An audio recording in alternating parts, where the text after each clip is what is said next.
আসসালামু আলাইকুম। আইপিএল ২০২৬-এর আরও একটি হাই ভোল্টেজ লড়াইয়ে আপনাদের সবাইকে স্বাগতম। তারিখটা হচ্ছে ১১ই এপ্রিল, আর মাঠ চেন্নাইয়ের সেই বিখ্যাত চিপক স্টেডিয়াম।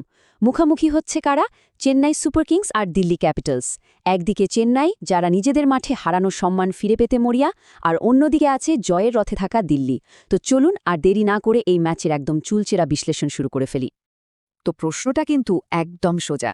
সিএসকে কি পারবে ঘুরে দাঁড়াতে, নাকি দিল্লির এই জয়ের রথ চলতেই থাকবে?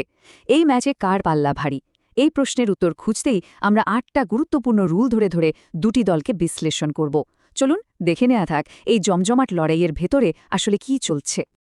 এই বিশ্লেষণে আমরা দেখব ম্যাচের প্রেক্ষাপট, দল আর পিচের অবস্থা কেমন, দুই দলের রেকর্ড আর সাম্প্রতিক ফর্ম কি বলছে, আর অবশ্যই মূল খেলোয়াড়দের পরিসংখ্যানও থাকবে। সব শেষে আমরা কৌশল নিয়ে কথা বলে একটা ফাইনাল প্রেডিকশনে পৌঁছাবো। আর হ্যাঁ, আপনাদের মতামত তো শুনতেই হবে। তো চলুন শুরু করা যাক আমাদের বিশ্লেষণ। প্রথম পার্টে আমরা ফোকাস করব দল আর পিচের ওপর। দেখে নেব দুই দলের শক্তির জায়গা কোনটা, দুর্বলতা কোথায়, আর চিপপকের পিচটাই বা কার পক্ষে কথা বলবে। আমাদের প্রথম রুল, টিম স্ট্রেংথ। দেখুন, সিএসকের ব্যাটিংটা না এখন অনেকটাই ওয়ান ম্যান শোর মতো। সঞ্জু স্যামসনের উপর নির্ভর করে, কারণ ক্যাপ্টেন গাইকোয়াডের ব্যাটে একদমই রান নেই। আর তাদের আসল মাথা ব্যথা তো বোলিং, বিশেষ করে ডেথ ওভারে রীতিমতো রান বিলোচ্ছে। উল্টো রেখে দিল্লির ব্যাটিং দেখুন, কি দারুণ ব্যালেন্সড। নিশাঙ্কা, মিলার দুজনই ফার্মে, আর সাথে আছেন কেএল রাহুল, যার সিএসকের বিপক্ষের রেকর্ডটা বরাবরই অসাধারণ। তার ওপর স্টার্কের গতি আর চিপকের মাঠে কুলদীপের স্পিন, সব মিলিয়ে বোলিংটাও কিন্তু বেশ গোছানো। সো প্রথম রাউন্ডে সুপ্তির বিচারে দিল্লি কিন্তু পরিষ্কারভাবে এগিয়ে থাকছে। আমাদের স্কোরবোর্ড বলছে দিল্লি 1, চেন্নাই 0। এবার আসি রুল নম্বর 2-এ, পিচ আর কন্ডিশন। দেখুন, চিপকের পিচ মানেই আমরা জানি খেলাটা একটু স্লো হবে, স্পিনাররা সাহায্য পাবে। কিন্তু আসল খেলাটা হবে রাতে, যখন শিশির পড়া শুরু হবে। এই শিশির কিন্তু রান চেজ করা দলকে একটা বিশাল অ্যাডভান্টেজ দিয়ে দেয়। আর কুলদীপ আর অক্ষরের মতো কোয়ালিটি স্পিনার নিয়ে দিল্লি এই কন্ডিশনে এক কথায় অপ্রতিরোধ্য হয়ে উঠতে পারে। তাই এই পয়েন্টটাও দিল্লির ঝুলিতেই যাচ্ছে। Scoreboard update, Delhi 2, Chennai 0। তো প্রথম 2 রাউন্ড শেষে দিল্লি কিন্তু 2-0-তে এগিয়ে। এবার একটু ইতিহাস আর বর্তমানের দিকে তাকানো যাক, দেখা যাক রেকর্ড আর ফর্ম কি বলছে। Rule number 3, head to head. এখানে কিন্তু ইতিহাস কথা বলছে চেন্নাইয়ের পক্ষে। ৩১ বারের দেখায় ১৯ বারই জিতেছে তারা। তবে একটা কিন্তু আছে, গত বছরই দিল্লি এই চিপকের মাঠে তাদের ১৫ বছরের জয়ের খরা কাটিয়েছে। এটা একটা বড় মানসিক বুস্ট। তারপরেও ওভারঅল রেকর্ডের দিকে তাকালে এই পয়েন্টটা চেন্নাইকেই দিতে হচ্ছে। তো সিএসকে প্রথম পয়েন্ট পেল, স্কোর এখন দিল্লি 2, চেন্নাই 1। এবার রুল নম্বর 4, আর আমার মতে এটাই হয়তো ম্যাচের সবচেয়ে বড় ডিসাইডিং ফ্যাক্টর হতে পারে, রিসেন্ট ফর্ম। ছবিটা একদম পরিষ্কার। একদিকে চেন্নাই, যারা এই সিজনে এখনও জয়ের মুখ দেখেনি, 3 ম্যাচের 3টেতেই হেরেছে। অন্যদিকে দিল্লি 3 ম্যাচের 2টো জিতেছে, আর যেটা হেরেছে সেটাও মাত্র 1 রানের ব্যবধানে। বুঝতেই পারছেন, মোমেন্টাম আর কনফিডেন্সের দিক থেকে দিল্লি যোজন এগিয়ে। এই পয়েন্টটা তাই দিল্লির। স্কোরলাইন আপডেট হয়ে দাঁড়ালো দিল্লি 3, চেন্নাই 1। দিল্লি এখন 3-1-এ লিড করছে। চলুন এবার একটু গভীরে যাই, দেখে নিই ব্যক্তিগত পারফরম্যান্স আর ডেটা কী বলছে।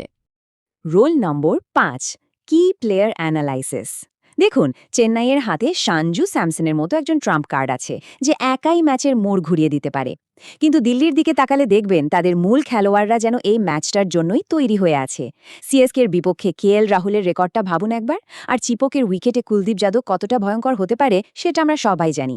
সব মিলিয়ে কালেকটিভ ফর্ম আর ম্যাচআপের বিচারে দিল্লি এগিয়ে। ব্যবধানটা তাই আরও বাড়ল, দিল্লি 4, চেন্নাই 1। এবার রুল নাম্বার 6, স্ট্যাটিস্টিক্স। এ বছরের সংখ্যাগুলো দিল্লির হয়েই কথা বলছে। Point table, net run rate, সব কিছুতেই তারা এগিয়ে। বিশেষ করে বোলিংয়ের ডেটাটা দেখুন, যেখানে চেন্নাইয়ের নূর আহমদ প্রতি ওভারে 11-র বেশি রান দিচ্ছেন, সেখানে দিল্লির স্পিনাররা রান আটকে রাখতে দারুণ সফল। ডেথ ওভারেও স্টার্ক আর এনগিডি অনেক বেশি নির্ভরযোগ্য। তাই সংখ্যাতত্ত্বের এই লড়াইও জয় দিল্লিরই। স্কোর এখন দিল্লি 5, চেন্নাই 1। ব্যবধান কিন্তু বাড়ছে। দেখতে দেখতে দিল্লি কিন্তু 5-1-এর একটা বিশাল লিড নিয়ে ফেলেছে।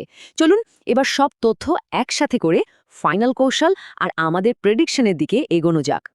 রুল নম্বর 7, টস আর স্ট্র্যাটেজি। চিপককের মাঠে শিশিরের কারণে টস জেতা মানেই প্রায় অর্ধেক ম্যাচ জেতা। যে দলই টস জেতুক চোখ বন্ধ করে ফিল্ডিং নেবে। কিন্তু এখানেও একটা ব্যাপার আছে। দিল্লির দলটা এতটাই ব্যালেন্সড আর ফর্মে আছে যে তারা যে কোনো পরিস্থিতিতেই নিজেদের কৌশলটা ঠিকঠাক কাজে লাগাতে পারবে। বিশেষ করে রান তাড়া করার সময় কেএল রাহুলের ফর্ম তাদের প্রায় অজেয় করে তুলেছে। তাই এই রুলেও অ্যাডভান্টেজ দিল্লির। স্কোর লাইন এখন দিল্লি 6, চেন্নাই 1। এবং আমাদের ফাইনাল রুল নাম্বার 8, সাইকোলজি বা মানসিক দিক। ভাবুন একবার, চেন্নাই টানা 3 ম্যাচ হেরে মাঠে নামছে। নিজেদের সাপোর্টারদের সামনে জেতার জন্য কি বিশাল চাপ থাকবে তাদের ওপর। অন্যদিকে দিল্লি একদম চাপমুক্ত, আত্মবিশ্বাসে ভরপুর। ঘরের মাঠের সাপোর্ট ছাড়া মানসিক এই লড়াইও কিন্তু দিল্লি পরিষ্কারভাবে এগিয়ে। আর এর সাথেই আমাদের চূড়ান্ত স্কোর দাঁড়ালো দিল্লি 7, চেন্নাই 1। তাহলে এই হচ্ছে আমাদের ফাইনাল স্কোর কার্ড। 8টি রুলের মধ্যে 7টিতেই এগিয়ে দিল্লি ক্যাপিটালস, আর চেন্নাই সুপার কিংস জিতেছে মাত্র 1টিতে। স্কোর কার্ডই বলে দিচ্ছে এই ম্যাচের আগে কাগজে কলমে কোন দল কতটা এগিয়ে। তো সব বিশ্লেষণ তো হলো, এখন সেই ফাইনাল প্রশ্নটা, এই ম্যাচে তাহলে কে জিততে চলেছে, কে হাসবে শেষ হাসি? আমাদের ডেটা আর অ্যানালাইসিস একটাই দিকে ইঙ্গিত করছে। এই ম্যাচে আমাদের প্রেডিক্টেড উইনার হল দিল্লি ক্যাপিটালস। কেন দিল্লি? কারণগুলো খুব সহজ। 1, তাদের অসাধারণ ফর্ম আর মোমেন্টাম। 2, কেএল রাহুল আর কুলদীপ যাদবের মতো প্লেয়ার যারা এই ম্যাচের জন্য পারফেক্ট। আর 3, চেন্নাইয়ের দুর্বল বোলিং যা দিল্লির শক্তিশালী ব্যাটিংকে সামলানোর জন্য যথেষ্ট বলে মনে হচ্ছে না। তবে হ্যাঁ, একটা কথা কিন্তু বলতেই হবে, এটা আমাদের ডেটা ভিত্তিক একটা ফোরকাস্ট। দিনের শেষে খেলাটা তো ক্রিকেট, আর এই খেলাটা যে কতটা আনপ্রেডিক্টেবল সেটা তো আমরা সবাই জানি। মাঠে যে কোনো কিছুই হতে পারে। তো এই ছিল আমাদের পক্ষ থেকে ম্যাচের একটা বিস্তারিত বিশ্লেষণ।